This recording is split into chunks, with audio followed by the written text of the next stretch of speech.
So this is the space where I work and made big paintings like this. This is a huge 36 by 48 canvas. That's my preferred size. I love working in big format. And I painted huge paintings like that and many others right in this corner. It's a corner of my apartment on a dining room table. There's the Brita.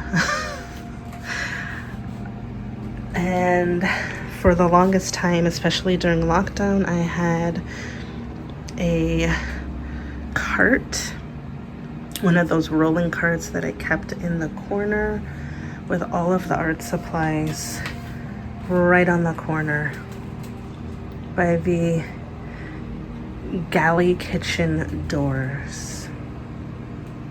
I live in a studio, very small space.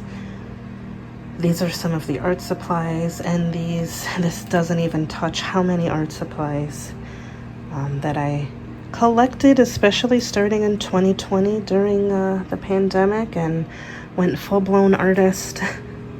But I just chose a corner and stuck to that corner. Lots of natural light. And as you can see, the dining room table, or the dining table, is well loved now, with plenty of paint marks left behind from remnants of painting sessions. It's a beautiful table I got from Target. Very sturdy, foldable table.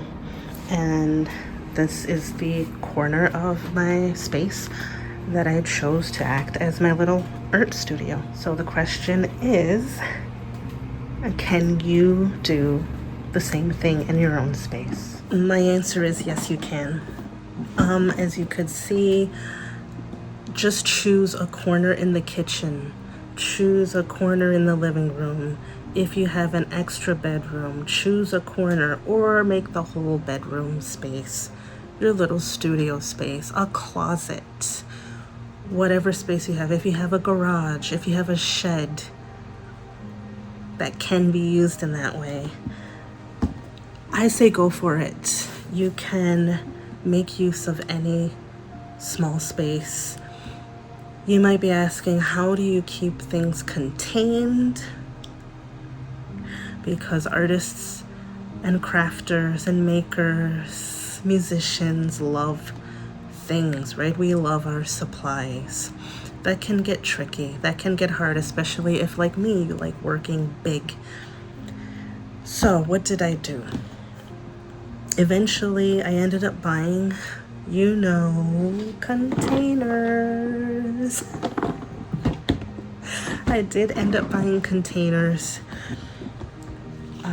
and fold up boxes, those cubes, those storage cubes, to put my artwork away when it's not being used.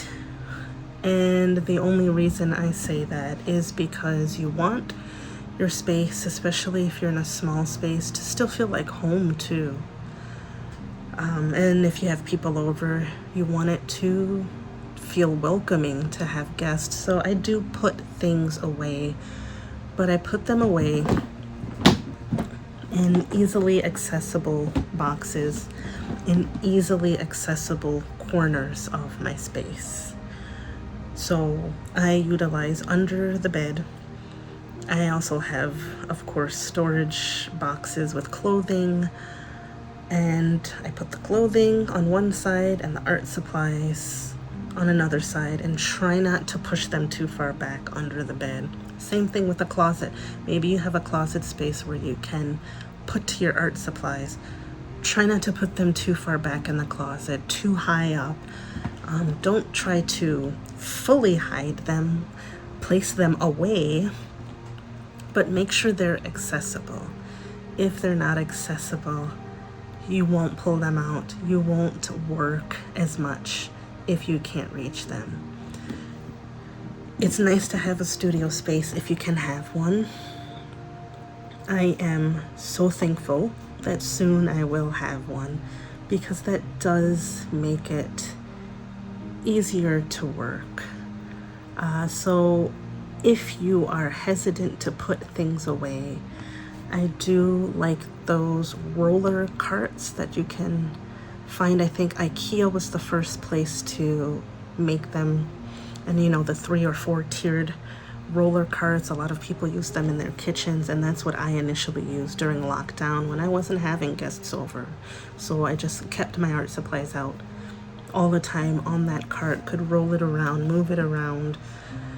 I tried to keep it clean. That did not always work. But it was narrow enough and small enough that it could fit into that corner that I had chosen for my art supplies. So don't use the excuse or just the reason, I don't have a space, I don't have a big space, to not have your supplies easily accessible, or to not have supplies, or not have a dedicated workspace. It can work. You just have to choose the right environment. Try to choose also somewhere with natural light. I get a lot of natural light in my apartment, so that was not difficult to choose a spot. It's right by the window, so that when I work in the daytime, I have lots of natural light. That's what I'm filming right now, is in front of the huge windows in my apartment. If you don't have natural light, there's also ring lights that you can buy that create more light. For instance, if you do choose a closet, not the best lighting usually in a closet. A bulb usually doesn't give off the best light to see your work, but use a ring light perhaps to create the lighting that you want. The point is, you can do it even in a small space. You can create and carve out a good workspace for yourself. So find a space, dedicate it to your art or your creativity, and go for it. See how it works out. If it doesn't work out, choose another space. Choose another space. Find good storage bins. Find a place to put those storage bins where you can reach them, and keep creating. Hope this inspired you to work even in a small space. If it did, thumbs up, subscribe, follow for more, and I'll see you in the next one.